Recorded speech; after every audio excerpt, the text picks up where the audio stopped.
4. Persecutions endured by Mr. Henry. You can guess on what part of his adventures the Colonel principally dwelt. Indeed, if we had heard it all, it is to be thought the current of this business had been wholly altered. But the pirate ship was very gently touched upon, nor did I hear the Colonel to an end, even of that which he was willing to disclose.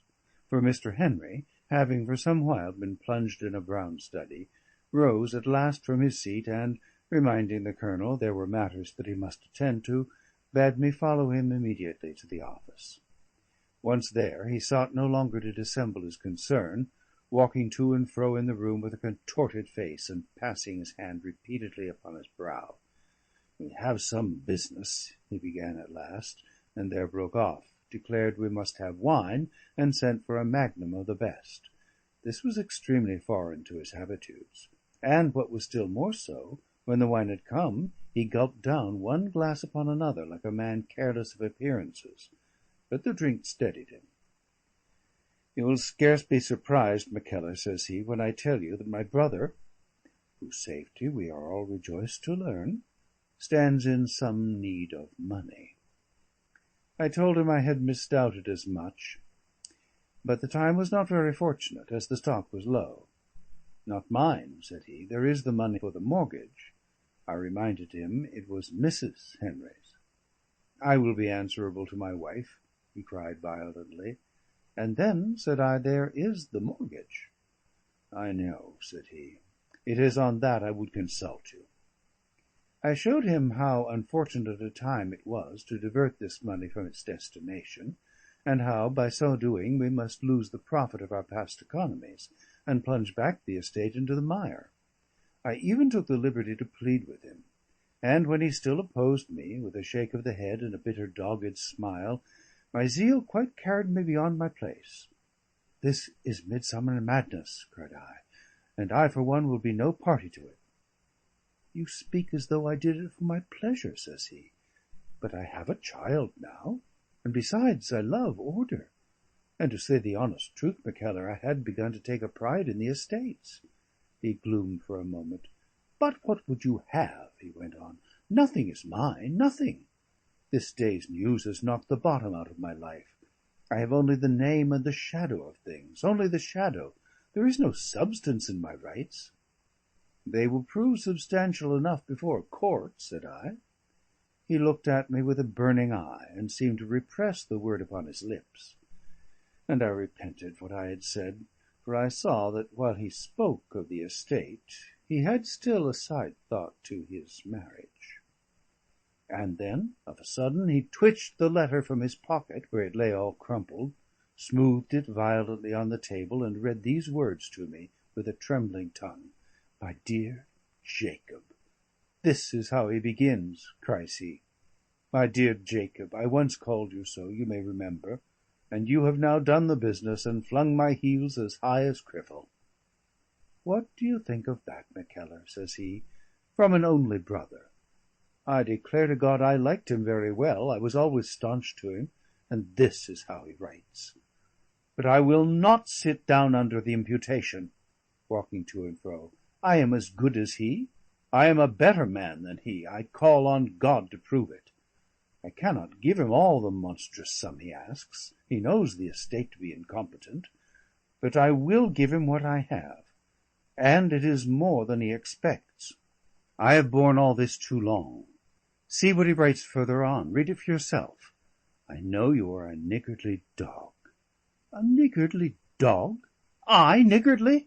Is that true, Mackellar? You think it is?" I really thought he would have struck me at that. "Oh, you all think so. Well, you shall see, and he shall see, and God shall see. If I ruin the estate and go barefoot, I shall stuff this bloodsucker. Let him ask all, and he shall have it. It is all his by rights." "Ah," he cried, "and I foresaw all this, and worse, when he would not let me go." He poured out another glass of wine, and was about to carry it to his lips, when I made so bold as to lay a finger on his arm. He stopped a moment. "You are right," said he, and flung the glass and all in the fireplace. Come, let us count the money." I durst no longer oppose him. Indeed, I was very much affected by the sight of so much disorder in a man usually so controlled; and we sat down together, counted the money, and made it up in packets for the greater ease of Colonel Burke, who was to be the bearer. This done, Mr. Henry returned to the hall, where he and my old lord sat all night through with their guest. A little before dawn I was called, and set out with the Colonel. He would scarce have liked a less responsible convoy, for he was a man who valued himself; nor could we afford him one more dignified, for Mr. Henry must not appear with the free traders. It was a very bitter morning of wind, and as we went down through the long shrubbery, the Colonel held himself muffled in his cloak. "Sir," said I, "this is a great sum of money that your friend requires. I must suppose his necessities to be very great." "We must suppose so," says he, I thought dryly, but perhaps it was the cloak about his mouth. "I am only a servant of the family," said I. "You may deal openly with me. I think we are likely to get little good by him." "My dear man," said the Colonel, "Ballantrae is a gentleman of the most eminent natural abilities, and a man that I admire and that I revere to the very ground he treads on." And then he seemed to me to pause, like one in a difficulty. "But for all that," said I, "we are likely to get little good by him?" "Sure, and you can have it your own way, my dear man," says the Colonel. By this time we had come to the side of the creek, where the boat awaited him. "Well," said he, "I am sure I am very much your debtor for all your civility, Mr. whatever your name is; and just as a last word, and since you show so much intelligent interest, I will mention a small circumstance that may be of use to the family. For I believe my friend omitted to mention that he has the largest pension on the Scots Fund of any refugee in Paris. And it's the more disgraceful, sir," cries the Colonel, warming, "because there's not one dirty penny for myself." He cocked his hat at me, as if I had been to blame for this partiality, then changed again into his usual swaggering civility, shook me by the hand, and set off down to the boat, with the money under his arms, and whistling as he went the pathetic air of Shule Laroon. It was the first time I had heard that tune. I was to hear it again, words and all, as you shall learn, but I remember how that little stave of it ran in my head after the free traders had bade him "Wheesht, in the deil's name," and the grating of the oars had taken its place, and I stood and watched the dawn creeping on the sea, and the boat drawing away, and the lugger lying with her foresail backed, awaiting it. The gap made in our money was a sore embarrassment, and among other consequences it had this, that I must ride to Edinburgh, and there raise a new loan on very questionable terms to keep the old afloat, and was thus for close upon 3 weeks absent from the house of Durrisdeer. What passed in the interval I had none to tell me, but I found Mrs. Henry, upon my return, much changed in her demeanour. The old talks with my lord for the most part pretermitted, a certain deprecation visible towards her husband, to whom I thought she addressed herself more often; and for one thing, she was now greatly wrapped up in Miss Katharine. You would think the change was agreeable to Mr. Henry. No such matter. To the contrary, every circumstance of alteration was a stab to him. He read in each the avowal of her truant fancies. That constancy to the Master, of which she was proud while she supposed him dead, she had to blush for now she knew he was alive, and these blushes were the hated spring of her new conduct. I am to conceal no truth, and I will here say plainly, I think this was the period in which Mr. Henry showed the worst. He contained himself indeed in public, but there was a deep-seated irritation visible underneath. With me, from whom he had less concealment, he was often grossly unjust, and even for his wife he would sometimes have a sharp retort. Perhaps when she had ruffled him with some unwonted kindness, perhaps upon no tangible occasion, the mere habitual tenor of the man's annoyance bursting spontaneously forth. When he would thus forget himself, a thing so strangely out of keeping with the terms of their relation, there went a shock through the whole company, and the pair would look upon each other in a kind of pained amazement. All the time, too, while he was injuring himself by this defect of temper, he was hurting his position by a silence, of which I scarce know whether to say it was the child of generosity or pride. The free traders came again and again, bringing messengers from the Master, and none departed empty-handed. I never durst reason with Mr. Henry. He gave what was asked of him in a kind of noble rage. Perhaps because he knew he was by nature inclining to the parsimonious, he took a back-foremost pleasure in the recklessness with which he supplied his brother's exigence. Perhaps the falsity of the position would have spurred a humbler man into the same excess. But the estate, if I may say so, groaned under it. Our daily expenses were shorn lower and lower. The stables were emptied, all but 4 roadsters. Servants were discharged, which raised a dreadful murmuring in the country, and heated up the old disfavour upon Mr. Henry. And at last the yearly visit to Edinburgh must be discontinued. This was in 1756.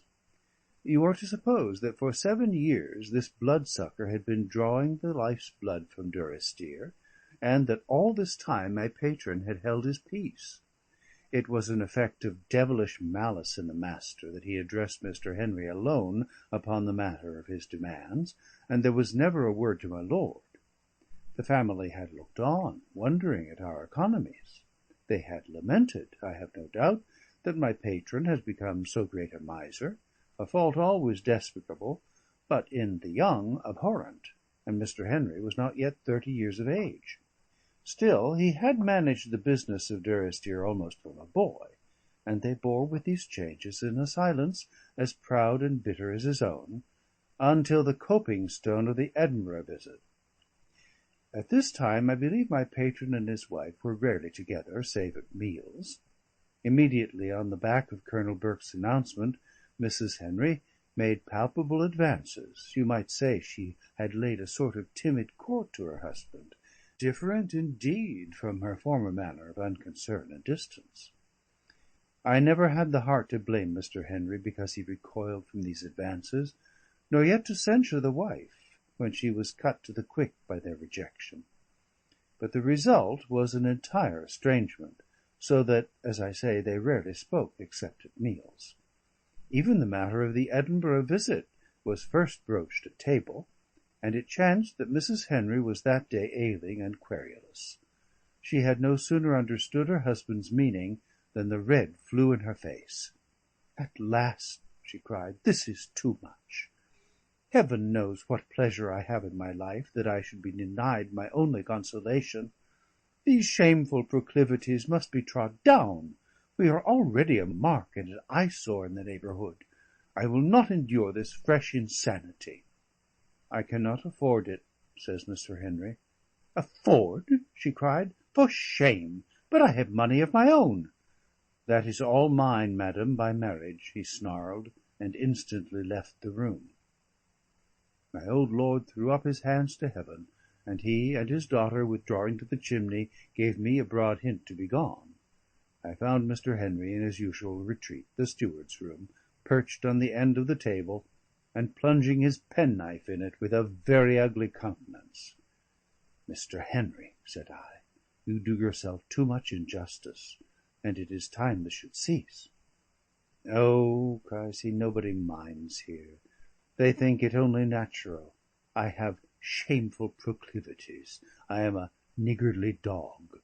And he drove his knife up to the hilt. "But I will show that fellow," he cried with an oath, "I will show him which is the more generous." "This is no generosity," said I. "This is only pride." "Do you think I want morality?" he asked. I thought he wanted help, and I should give it him willy-nilly. And no sooner was Mrs. Henry gone to her room than I presented myself at her door and sought admittance. She openly showed her wonder. "What do you want with me, Mr. Mackellar?" said she. The Lord knows, madam, says I have never troubled you before with any freedoms, but this thing lies too hard upon my conscience, and it will out. Is it possible that two people can be so blind as you and my lord, and have lived all these years with a noble gentleman like Mr. Henry, and understand so little of his nature? What does this mean?" she cried. "Do you not know where his money goes to, his and yours, and the money for the very wine he does not drink at table?" I went on. "To Paris, to that man. £8,000 he has had of us in 7 years, and my patron fool enough to keep it secret." "£8,000!" she repeated. "It is impossible. The estate is not sufficient." "God knows how we have sweated farthings to produce it," said I, "but 8,060 is the sum, besides odd shillings. And if you can think my patron miserly after that, this shall be my last interference." "You need say no more, Mr. Mackellar," said she. "You have done most properly in what you too modestly call your interference. I am much to blame. You must think me indeed a very unobservant wife," looking upon me with a strange smile, "but I shall put this right at once. The Master was always of a very thoughtless nature, but his heart is excellent. He is the soul of generosity. I shall write to him myself. You cannot think how you have pained me by this communication." "Indeed, madam, I had hoped to have pleased you," said I, for I raged to see her still thinking of the Master. "And pleased," said she, "and pleased me, of course." That same day, I will not say but what I watched, I had the satisfaction to see Mr. Henry come from his wife's room in a state most unlike himself, for his face was all bloated with weeping, and yet he seemed to me to walk upon the air. By this I was sure his wife had made him full amends for once. "Ah," thought I to myself, "I have done a brave stroke this day." On the morrow, as I was seated at my books, Mr. Henry came in softly behind me, took me by the shoulders, and shook me in a manner of playfulness. "I find you are a faithless fellow after all," says he, which was his only reference to my part. But the tone he spoke in was more to me than any eloquence of protestation. Nor was this all I had effected. For when the next messenger came, as he did not long afterwards, from the Master, he got nothing away with him but a letter. For some while back it had been I myself who had conducted these affairs, Mr. Henry not setting pen to paper, and I only in the driest and most formal terms. But this letter I did not even see. It would scarce be pleasant reading, for Mr. Henry felt he had his wife behind him for once, and I observed on the day it was dispatched he had a very gratified expression. Things went better now in the family, though it could scarce be pretended they went well. There was now at least no misconception. There was kindness upon all sides, and I believe my patron and his wife might again have drawn together, if he could but have pocketed his pride, and she forgot, what was the ground of all, her brooding on another man. It is wonderful how a private thought leaks out. It is wonderful to me now how we should all have followed the current of her sentiments; and though she bore herself quietly, and had a very even disposition, yet we should have known whenever her fancy ran to Paris. And would not any one have thought that my disclosure must have rooted up that idol? I think there is the devil in women. All these years past, never a sight of the man, little enough kindness to remember, by all accounts, even while she had him, the notion of his death intervening, his heartless rapacity laid bare to her, that all should not do, and she must still keep the best place in her heart for this accursed fellow, is a thing to make a plain man rage. I had never much natural sympathy for the passion of love, but this unreason in my patron's wife disgusted me outright with the whole matter. I remember checking a maid because she sang some bairnly kickshaw while my mind was thus engaged, and my asperity brought about my ears the enmity of all the petticoats about the house, of which I recked very little, but it amused Mr. Henry, who rallied me much upon our joint unpopularity. It is strange enough, for my own mother was certainly one of the salt of the earth, and my Aunt Dickson, who paid my fees at the university, a very notable woman. But I have never had much toleration for the female sex, possibly not much understanding, and being far from a bold man, I have ever shunned their company. Not only do I see no cause to regret this diffidence in myself, but have invariably remarked the most unhappy consequences follow those who were less wise. So much I thought proper to set down, lest I show myself unjust to Mrs. Henry; and besides, the remark arose naturally on a reperusal of the letter which was the next step in these affairs, and reached me to my sincere astonishment by a private hand, some week or so after the departure of the last messenger. Letter from Colonel Burke, afterwards Chevalier, to Mr. Mackellar, Troyes, in Champagne, July 12, 1756. My dear Sir, you will doubtless be surprised to receive a communication from one so little known to you, but on the occasion I had the good fortune to encounter you at Durrisdeer, I remarked you for a young man of a solid gravity of character, a qualification which I profess I admire and revere next to natural genius, or the bold chivalrous spirit of the soldier. I was besides interested in the noble family which you have the honour to serve, or, to speak more by the book, to be the humble and respected friend of, and a conversation I had the pleasure to have with you very early in the morning has remained much upon my mind. Being the other day in Paris, on a visit from this famous city, where I am in garrison, I took occasion to inquire your name, which I profess I had forgot, at my friend the Master of B. And, a fair opportunity occurring, I write to inform you of what's new. The Master of B, when we had last some talk of him together, was in receipt, as I think I then told you, of a highly advantageous pension on the Scots Fund. He next received a company, and was soon after advanced to a regiment of his own.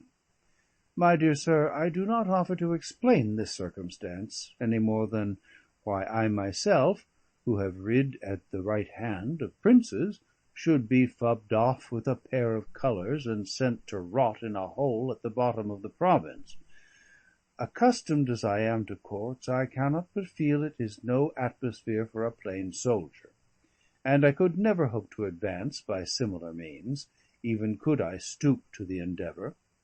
But our friend has a particular aptitude to succeed by the means of ladies, and if all be true that I have heard, he enjoyed a remarkable protection. It is like this turned against him, for when I had the honour to shake him by the hand, he was but newly released from the Bastille, where he had been cast on a sealed letter, and though now released, has both lost his regiment and his pension. My dear sir, the loyalty of a plain Irishman will ultimately succeed in the place of craft, as I am sure a gentleman of your probity will agree. Now, sir, the Master is a man whose genius I admire beyond expression, and besides he is my friend. But I thought a little word of this revolution in his fortunes would not come amiss, for, in my opinion, the man's desperate. He spoke, when I saw him, of an adventure upon India, whither I am myself in some hope of accompanying my illustrious countryman, Mr. Lally. But for this he would require, as understood, more money than was readily at his command. You may have heard a military proverb, that it is a good thing to make a bridge of gold to a flying enemy. I trust you will take my meaning, and I subscribe myself with proper respects to my Lord Durrisdeer, to his son, and to the beauteous Mrs. Dury. My dear sir, your obedient humble servant, Francis Burke. This missive I carried at once to Mr. Henry, and I think there was but the one thought between the two of us, that it had come a week too late. I made haste to send an answer to Colonel Burke, in which I begged him, if he should see the Master, to assure him his next messenger would be attended to. But with all my haste, I was not in time to avert what was impending. The arrow had been drawn. It must now fly. I could almost doubt the power of Providence, and certainly His will, to stay the issue of events.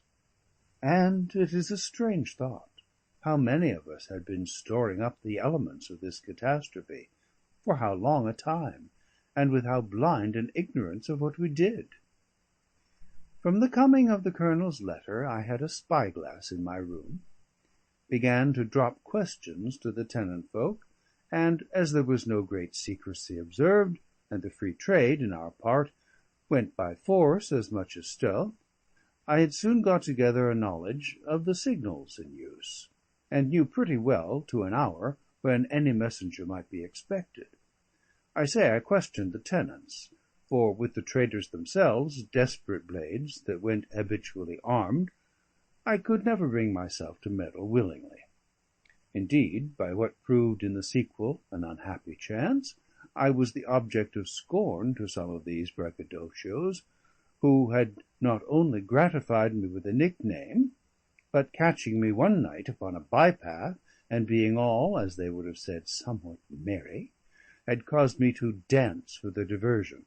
The method employed was that of cruelly chipping at my toes with naked cutlasses, shouting at the same time, "Square toes!"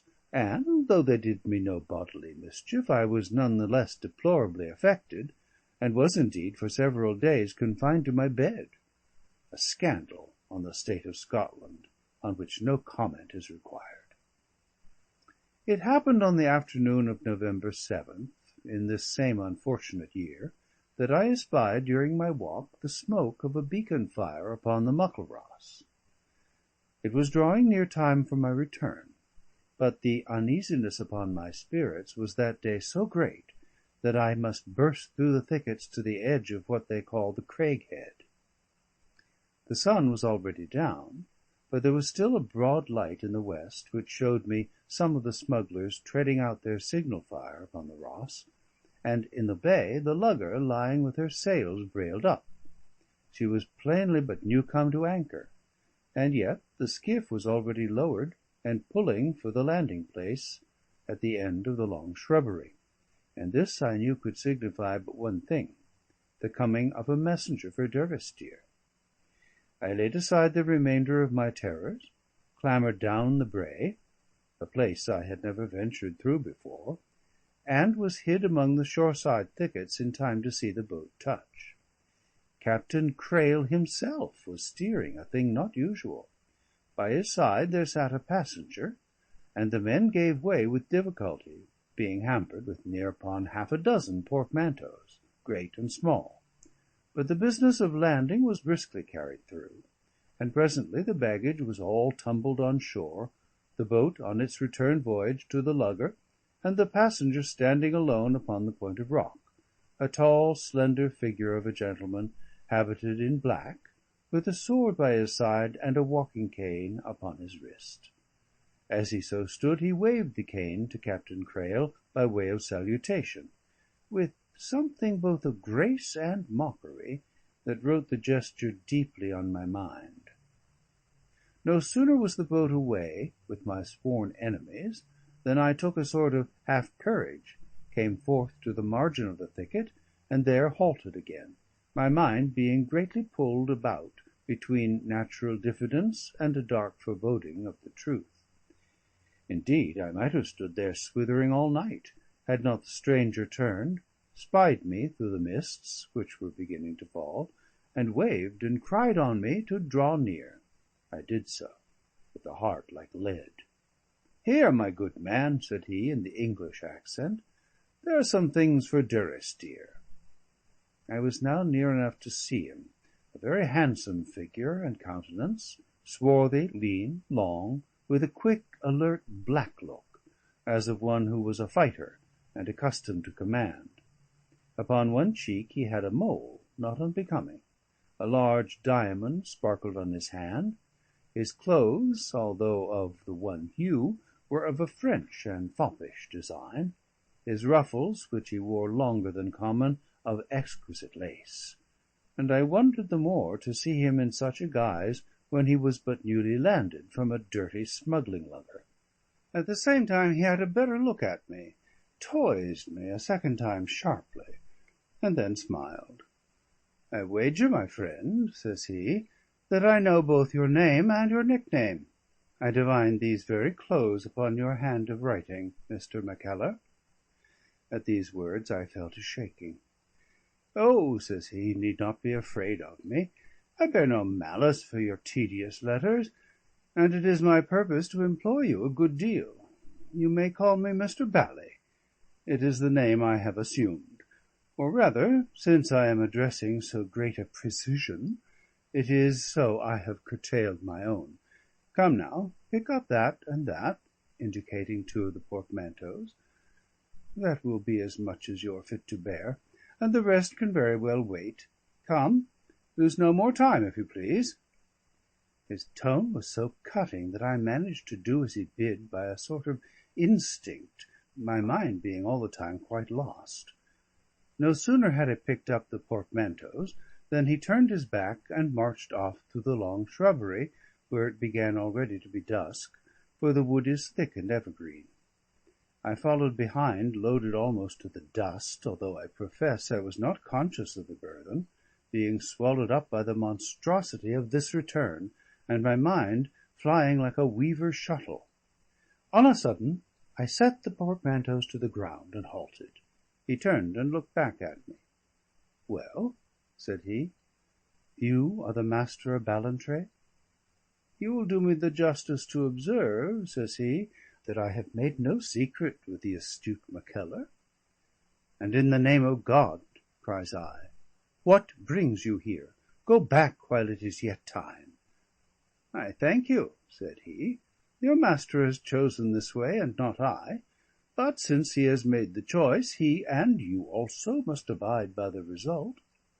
And now pick up these things of mine, which you have set down in a very boggy place, and attend to that which I have made your business." But I had no thought now of obedience. I came straight up to him. "If nothing will move you to go back," said I, "though sure under all the circumstances any Christian, or even any gentleman, would scruple to go forward." "These are gratifying expressions," he threw in. "If nothing will move you to go back," I continued, "there are still some decencies to be observed. Wait here with your baggage, and I will go forward and prepare your family. Your father is an old man, and—" I stumbled. "There are decencies to be observed." "Truly," said he, "this Mackellar improves upon acquaintance. But look you here, my man, and understand it once for all. You waste your breath upon me, and I go my own way with inevitable motion." "Ah!" says I, "is that so? We shall see then." And I turned and took to my heels for Durrisdeer.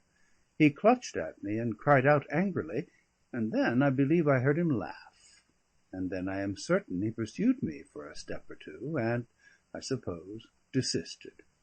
One thing at least is sure, that I came but a few minutes later to the door of the great house, nearly strangled for the lack of breath, but quite alone. Straight up the stair I ran, and burst into the hall, and stopped before the family, without the power of speech. But I must have carried my story in my looks, for they rose out of their places and stared on me like changelings. "He has come," I panted out at last. "He?" said Mr. Henry. "Himself," said I. "My son?" cried my lord. "Imprudent, imprudent boy! O, could he not stay where he was safe?" Never a word says Mrs. Henry, nor did I look at her, I scarce knew why.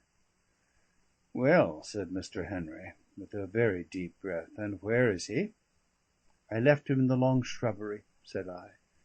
"Take me to him," said he. So we went out together, he and I, without another word from any one; and in the midst of the gravelled plot encountered the Master strolling up, whistling as he came, and beating the air with his cane. There was still light enough overhead to recognise, though not to read, a countenance. "Ah, Jacob," says the Master, "so here is Esau back." "James," says Mr. Henry, "for God's sake call me by my name. I will not pretend that I am glad to see you, but I would fain make you as welcome as I can in the house of our fathers. Or in my house, or yours," says the Master. "Which were you about to say? But this is an old sore, and we need not rub it. If you would not share with me in Paris, I hope you will yet scarce deny your elder brother a corner of the fire at Durrisdeer." "That is very idle speech," replied Mr. Henry, "and you understand the power of your position excellently well." "Why, I believe I do," said the other, with a little laugh; and this, though they had never touched hands, was, as we may say, the end of the brothers' meeting. For at this the Master turned to me and bade me fetch his baggage. I, on my side, turned to Mr. Henry for a confirmation, perhaps with some defiance. "As long as the Master is here, Mr. Mackellar, you will very much oblige me by regarding his wishes as you would my own," says Mr. Henry. "We are constantly troubling you. Will you be so good as send one of the servants?" with an accent on the word. If this speech were anything at all, it was surely a well-deserved reproof upon the stranger; and yet, so devilish was his impudence, he twisted it the other way. "And shall we be common enough to say 'Sneck up?'" inquires he, softly, looking upon me sideways. Had a kingdom depended on the act, I could not have trusted myself in words. Even to call a servant was beyond me. I had rather serve the man myself than speak; and I turned away in silence, and went into the long shrubbery, with a heart full of anger and despair. It was dark under the trees, and I walked before me and forgot what business I was come upon, till I nearly broke my shin on the portmanteaus. Then it was that I remarked a strange particular; for whereas I had before carried both, and scarce observed it, it was now as much as I could do to manage one; and this, as it forced me to make 2 journeys, kept me the longer from the hall. When I got there, the business of welcome was over long ago. The company was already at supper; and by an oversight that cut me to the quick, my place had been forgotten. I had seen one side of the Master's return; now I was to see the other. It was he who first remarked my coming in and standing back, as I did, in some annoyance. He jumped from his seat. "And if I have not got the good Mackellar's place!" cries he. "John, lay another for Mr. Bally. I protest he will disturb no one, and your table is big enough for all." I could scarce credit my ears, nor yet my senses, when he took me by the shoulders and thrust me, laughing, into my own place.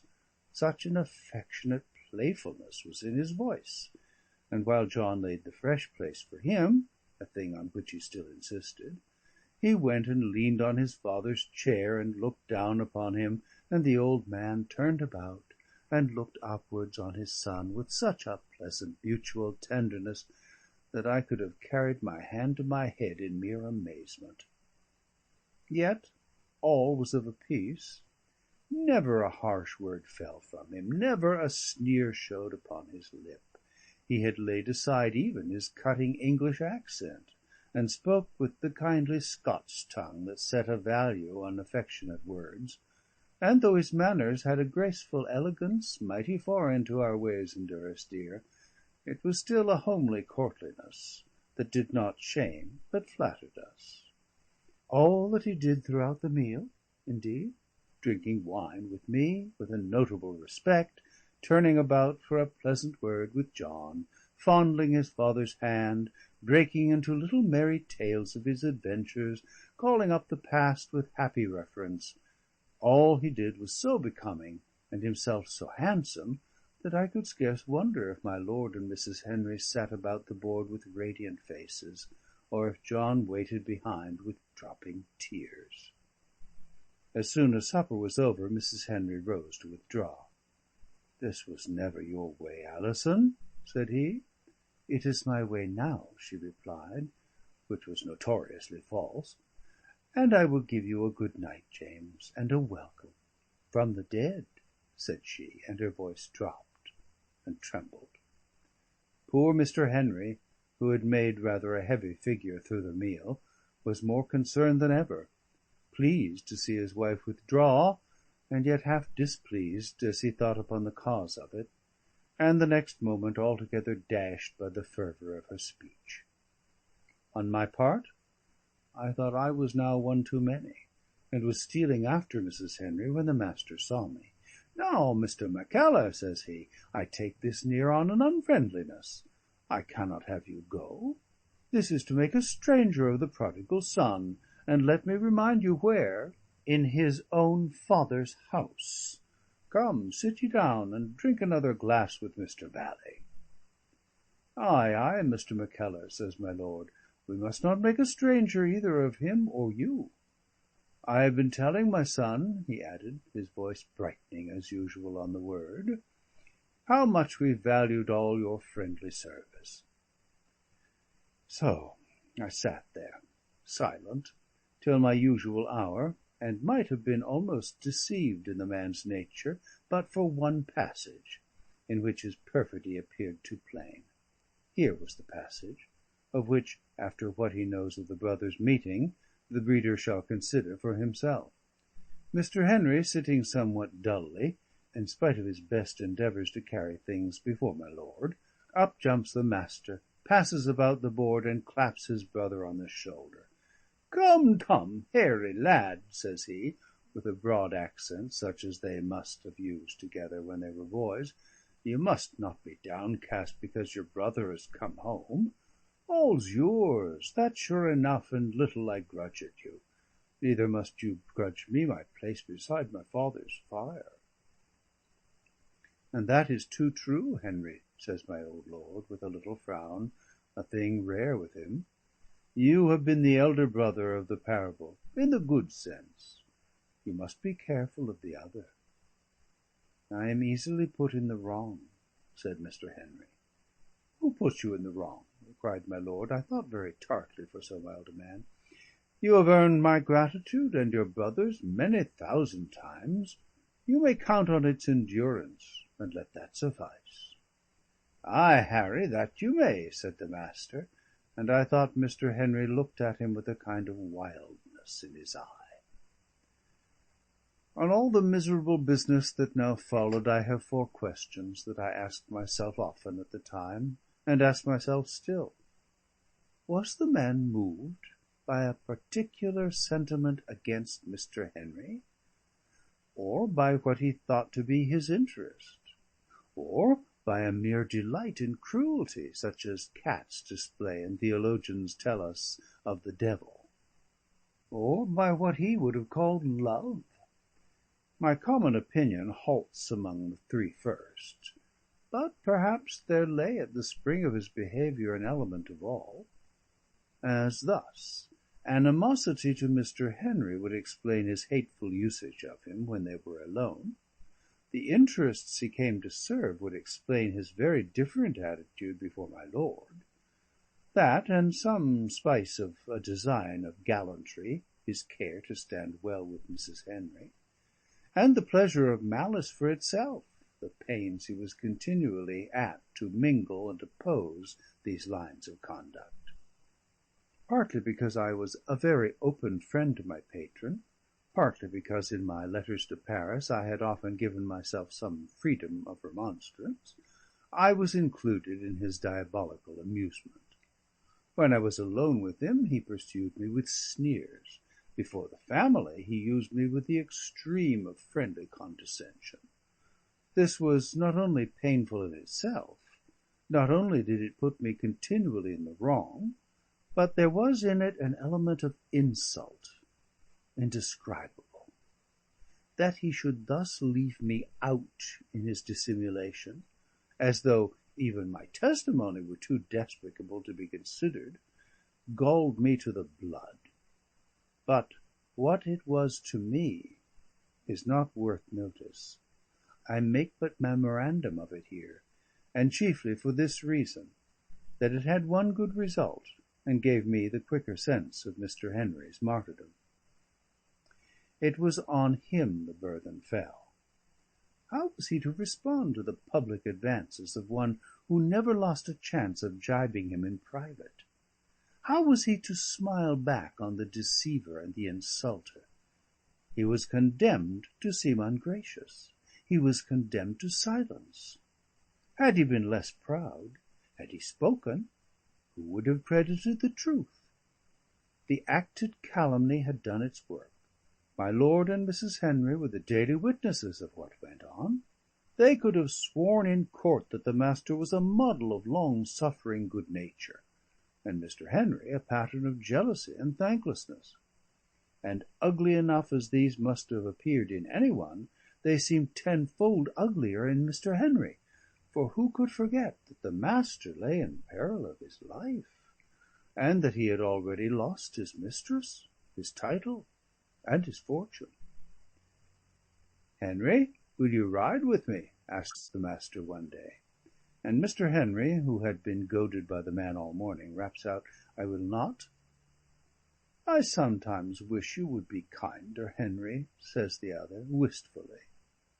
I give this for a specimen, but such scenes befell continually. Small wonder if Mr. Henry was blamed. Small wonder if I fretted myself into something near upon a bilious fever, nay, and at the mere recollection feel a bitterness in my blood. Sure, never in this world was a more diabolical contrivance, so perfidious, so simple, so impossible to combat. And yet I think again, and I think always, Mrs. Henry might have read between the lines. She might have had more knowledge of her husband's nature. After all these years of marriage, she might have commanded or captured his confidence. And my old lord, too, that very watchful gentleman, where was all his observation? But, for one thing, the deceit was practised by a master hand, and might have gulled an angel. For another, in the case of Mrs. Henry, I have observed there are no persons so far away as those who are both married and estranged, so that they seem out of earshot, or to have no common tongue. For a third, in the case of both of these spectators, they were blinded by old ingrained predilection. And for a fourth, the risk the Master was supposed to stand in, supposed, I say, you will soon hear why, made it seem the more ungenerous to criticise, and keeping them in a perpetual tender solicitude about his life, blinded them the more effectually to his faults. It was during this time that I perceived most clearly the effect of manner, and was led to lament most deeply the plainness of my own.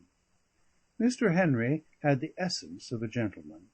When he was moved, when there was any call of circumstance, he could play his part with dignity and spirit. But in the day's commerce, it is idle to deny it, he fell short of the ornamental.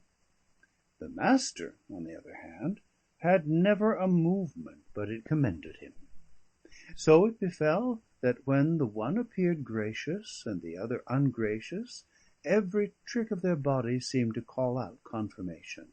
Not that alone, but the more deeply Mr. Henry floundered in his brother's toils, the more clownish he grew, and the more the Master enjoyed his spiteful entertainment, the more engagingly, the more smilingly he went, so that the plot, by its own scope and progress, furthered and confirmed itself. It was one of the man's arts to use the peril in which, as I say, he was supposed to stand. He spoke of it to those who loved him with a gentle pleasantry, which made it the more touching. To Mr. Henry he used it as a cruel weapon of offence. I remember his laying his finger on the clean lozenge of the painted window one day when we three were alone together in the hall. "Here went your lucky guinea, Jacob," said he, and when Mr. Henry only looked upon him darkly, "Oh," he added, "you need not look such impotent malice, my good fly. You can be rid of your spider when you please.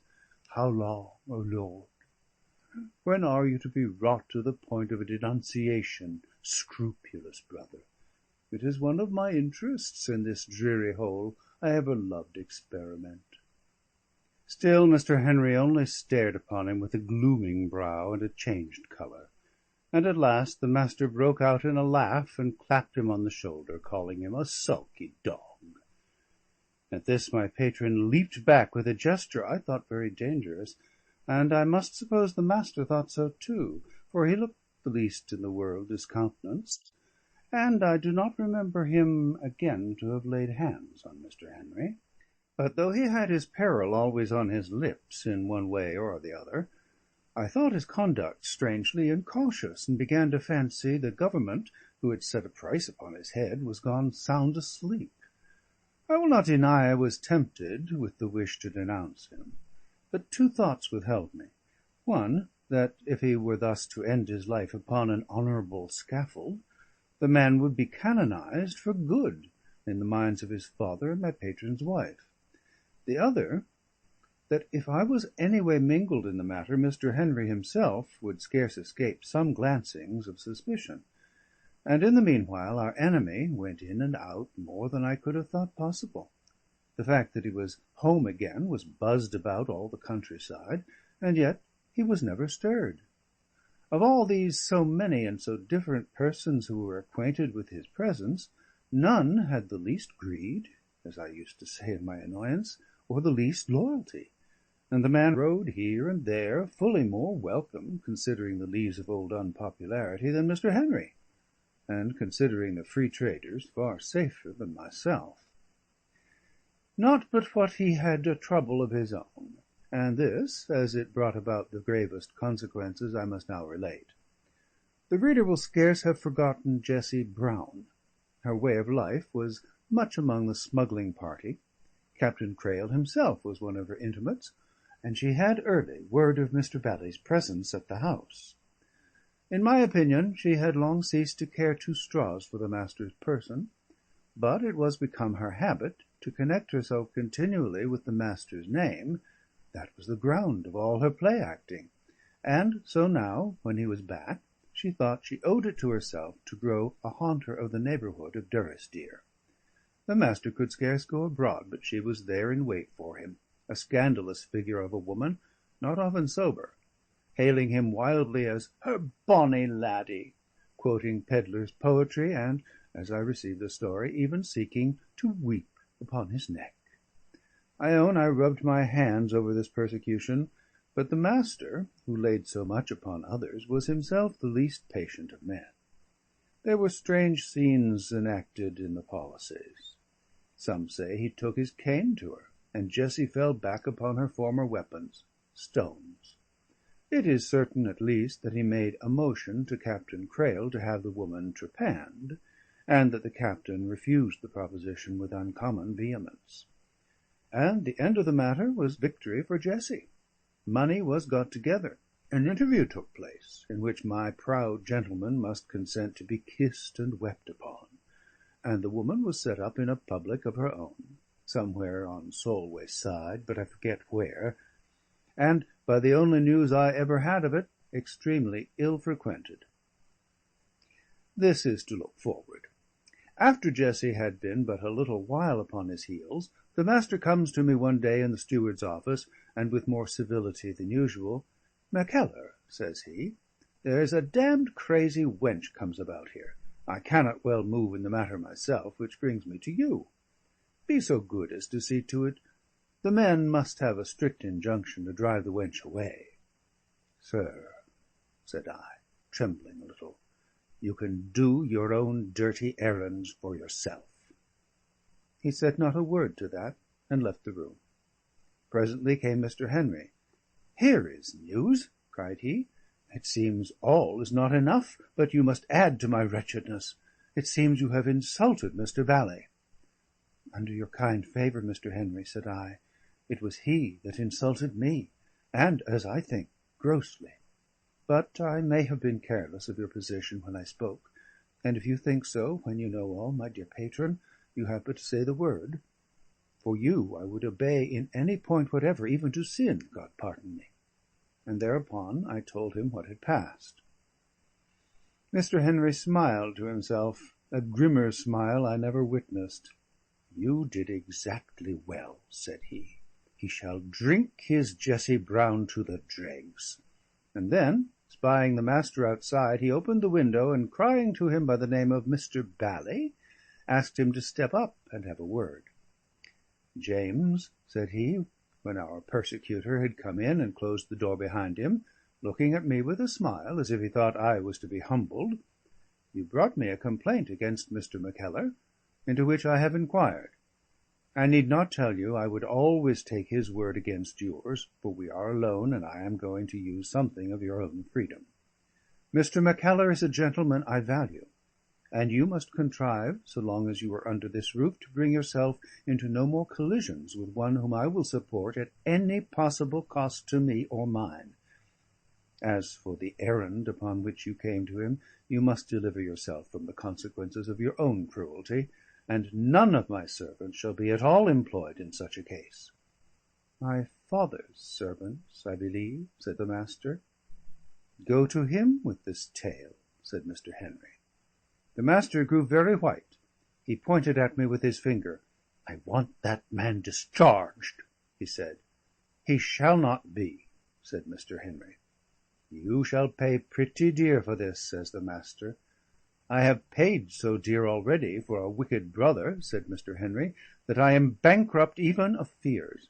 You have no place left where you can strike me." "I will show you about that," says the Master, and went softly away. "What will he do next, Mackellar?" cries Mr. Henry. "Let me go away," said I. "My dear patron, let me go away. I am but the beginning of fresh sorrows." "Would you leave me quite alone?" said he. We were not long in suspense as to the nature of the new assault.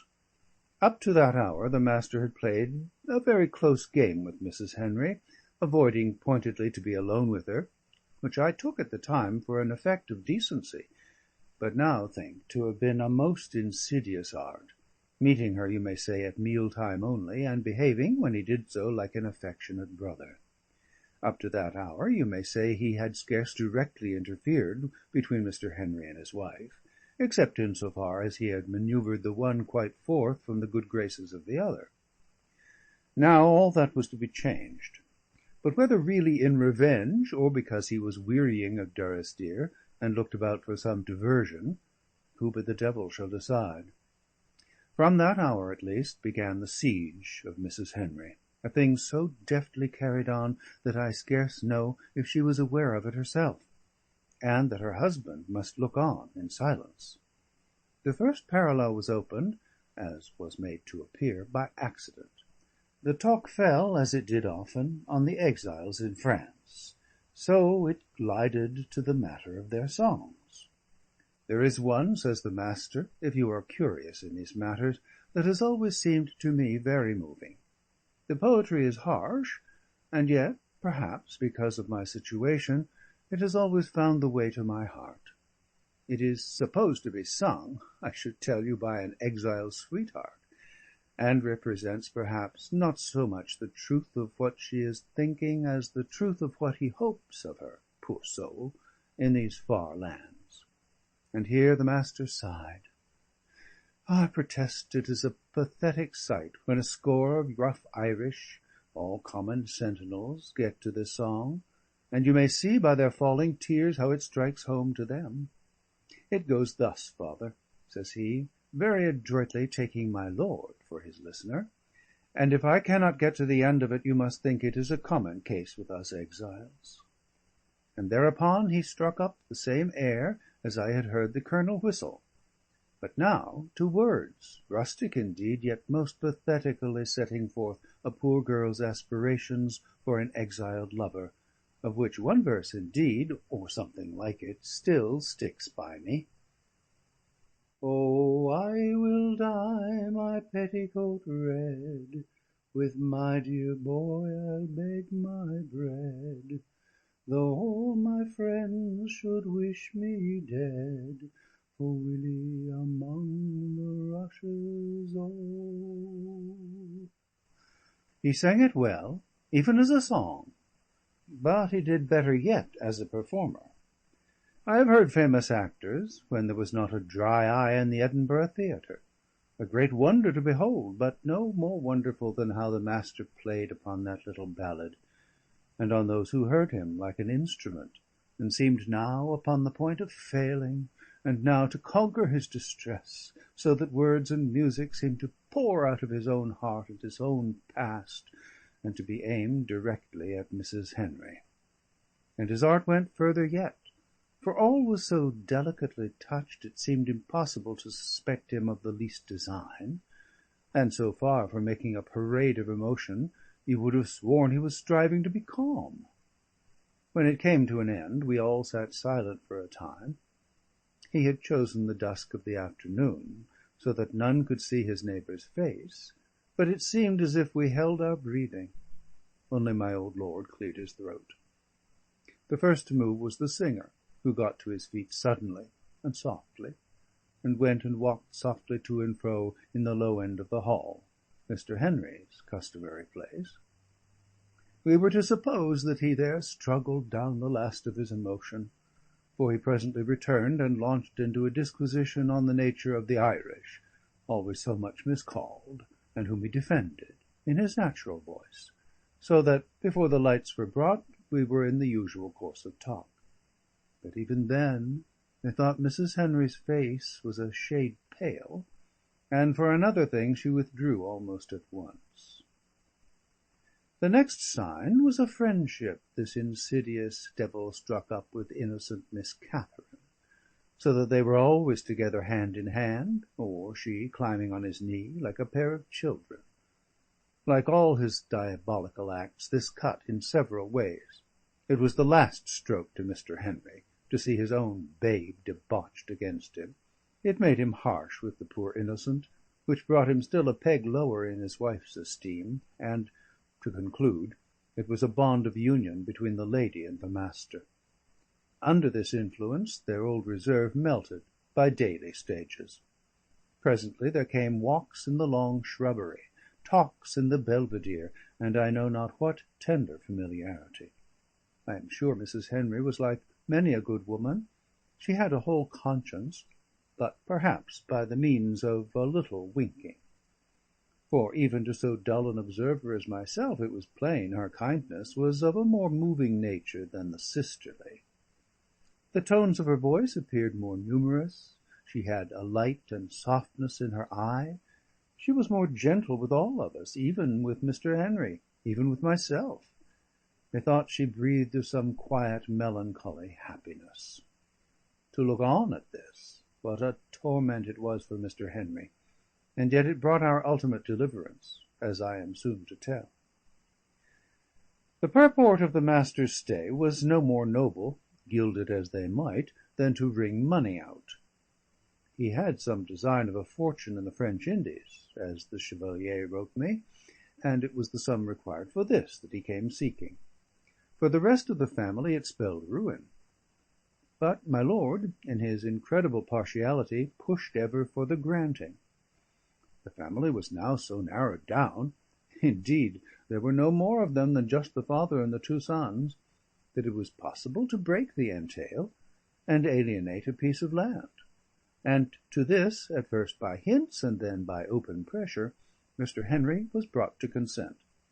He never would have done so, I am very well assured, but for the weight of the distress under which he laboured. But for his passionate eagerness to see his brother gone, he would not have thus broken with his own sentiment and the traditions of his house. And even so, he sold them his consent at a dear rate, speaking for once openly, and holding the business up in its own shameful colours. "You will observe," he said, "this is an injustice to my son, if ever I have one." "But that you are not likely to have," said my lord. "God knows," says Mr. Henry. "And considering the cruel falseness of the position in which I stand to my brother, and that you, my lord, are my father, and have the right to command me, I set my hand to this paper. But one thing I will say first: I have been ungenerously pushed, and when next, my lord, you are tempted to compare your sons, I call on you to remember what I have done and what he has done. Acts are the fair test." My lord was the most uneasy man I ever saw. Even in his old face the blood came up. "I think this is not a very wisely chosen moment, Henry, for complaints," said he. "This takes away from the merit of your generosity." "Do not deceive yourself, my lord," said Mr. Henry. "This injustice is not done from generosity to him, but in obedience to yourself." "Before strangers," begins my lord, still more unhappily affected.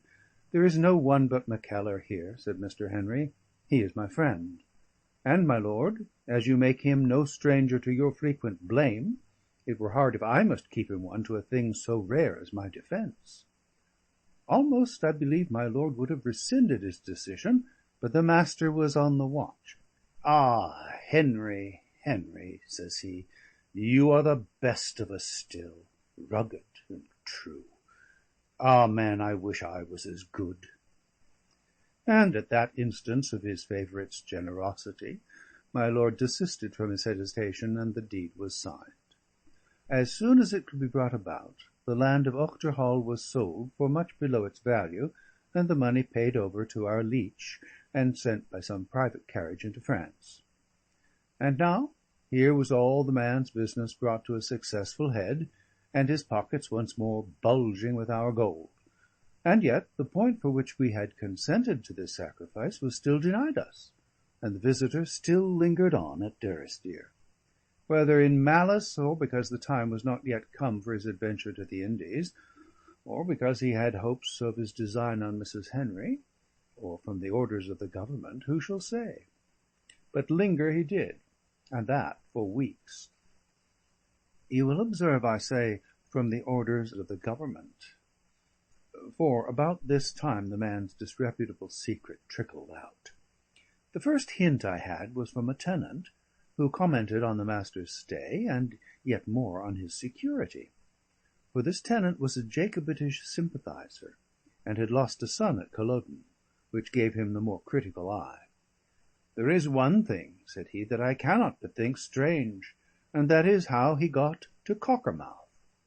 "To Cockermouth?" said I, with a sudden memory of my first wonder on beholding the man disembark so point device after so long a voyage. "Why, yes," says the tenant. "It was there he was picked up by Captain Crail. You thought he had come from France by sea, and so we all did." I turned this news a little in my head, and then carried it to Mr. Henry. "Here is an odd circumstance," said I, and told him. "What matters how he came, Mackellar, so long as he is here?" groans Mr. Henry. "No, sir," said I, "but think again. Does not this smack a little of some government connivance? You know how much we have wondered already at the man's security." "Stop," said Mr. Henry. "Let me think of this."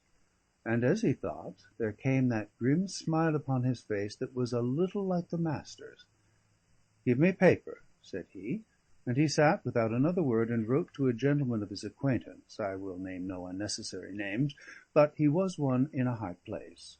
This letter I dispatched by the only hand I could depend upon in such a case, Macconochie's, and the old man wrote hard, for he was back with a reply before even my eagerness had ventured to expect him. Again, as he read it, Mr. Henry had the same grim smile. "This is the best you have done for me yet, Mackellar," says he. "With this in my hand I will give him a shog. Watch for us at dinner."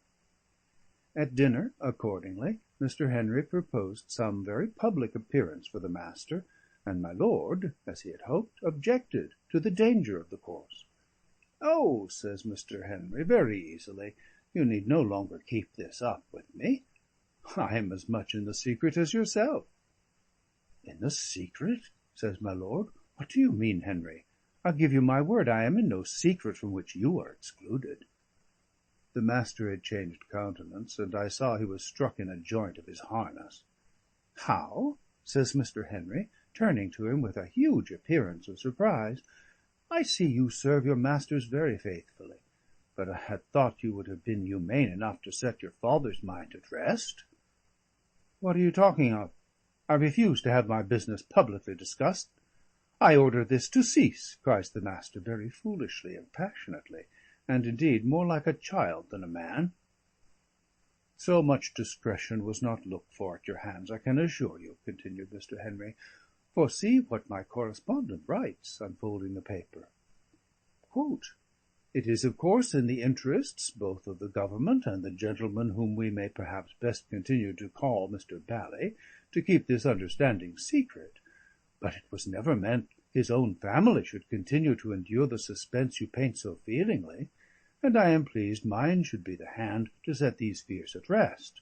Mr. Bally is as safe in Great Britain as yourself." "Is this possible?" cries my lord, looking at his son with a great deal of wonder and still more of suspicion in his face. "My dear father," says the Master, already much recovered, "I am overjoyed that this may be disclosed. My own instructions direct from London bore a very contrary sense, and I was charged to keep the indulgence secret from every one, yourself not excepted, and indeed yourself expressly named, as I can show in black and white, unless they have destroyed the letter. They must have changed their mind very swiftly, for the whole matter is still quite fresh.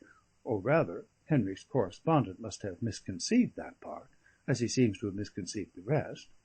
To tell you the truth, sir," he continued, getting visibly more easy, "I had supposed this unexplained favour to a rebel was the effect of some application from yourself, and the injunction to secrecy among my family the result of a desire on your part to conceal your kindness.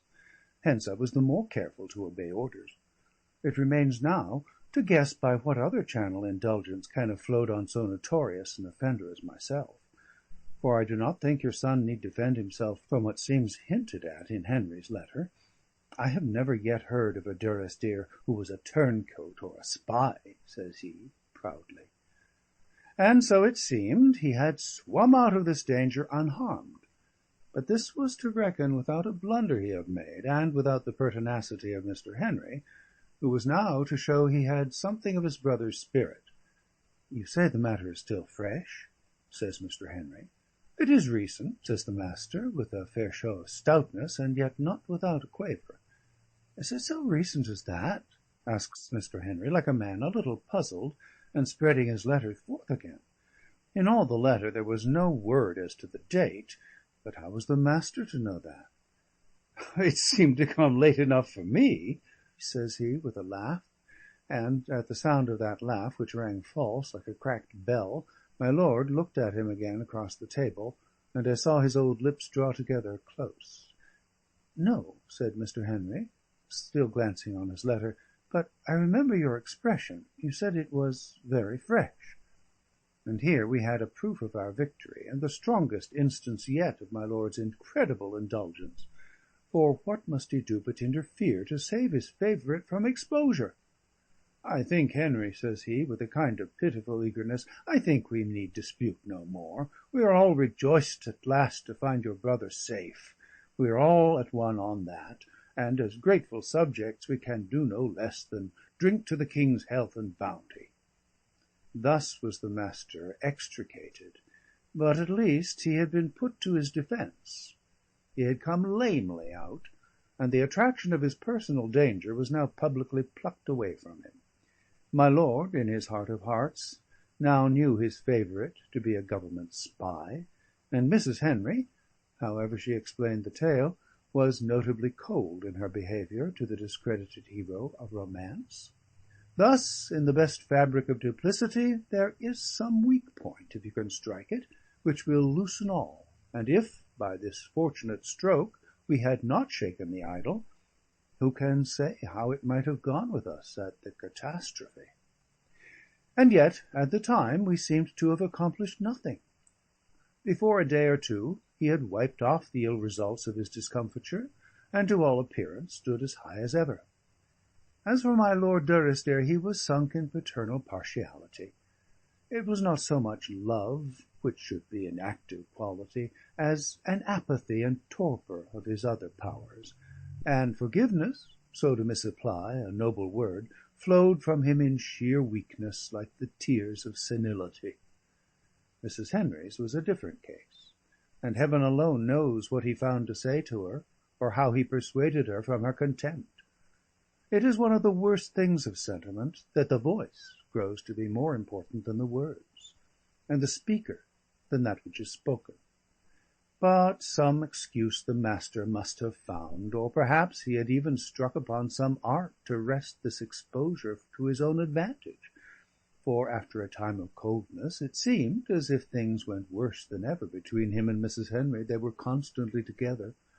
I would not be thought to cast one shadow of blame, beyond what is due to a half-wilful blindness, on that unfortunate lady, but I do think in these last days she was playing very near the fire, and whether I be wrong or not in that, one thing is sure and quite sufficient: Mr. Henry thought so.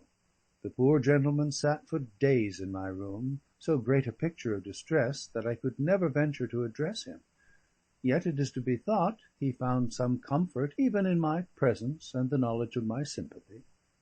There were times, too, when we talked, and a strange manner of talk it was. There was never a person named, nor an individual circumstance referred to, yet we had the same matter in our minds, and we were each aware of it.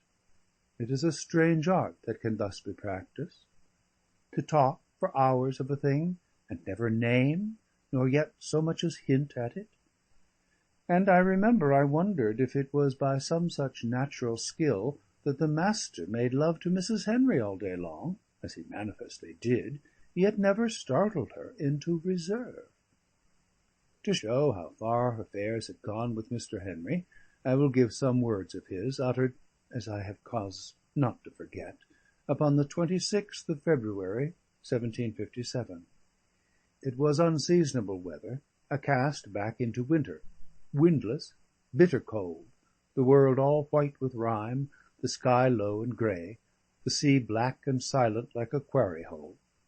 Mr. Henry sat close by the fire, and debated, as was now common with him, whether a man should do things, whether interference was wise, and the like general propositions, which each of us particularly applied. I was by the window, looking out, when there passed below me the Master, Mrs. Henry, and Miss Catherine, that now constant trio. The child was running to and fro, delighted with the frost. The Master spoke close in the lady's ear, with what seemed, even from so far, a devilish grace of insinuation, and she, on her part, looked on the ground like a person lost in listening. I broke out of my reserve. "If I were you, Mr. Henry," said I would deal openly with my lord." "Mackellar," said he, "you do not see the weakness of my ground. I can carry no such base thoughts to any one, to my father least of all. That would be to fall into the bottom of his scorn. The weakness of my ground," he continued, "lies in myself, that I am not one who engages love. I have their gratitude, they all tell me that. I have a rich estate of it. But I am not present in their minds. They are moved neither to think with me, nor to think for me. There is my loss." He got to his feet, and trod down the fire. "But some method must be found, Mackellar," said he, looking at me suddenly over his shoulder. "Some way must be found. I am a man of a great deal of patience, far too much, far too much. I begin to despise myself, and yet sure never was a man involved in such a toil." He fell back to his brooding. "Cheer up," said I, "it will burst of itself." "I am far past anger now," says he, which had so little coherency with my own observation, that I let both fall. End of chapter 4. Recording by Thomas Copeland.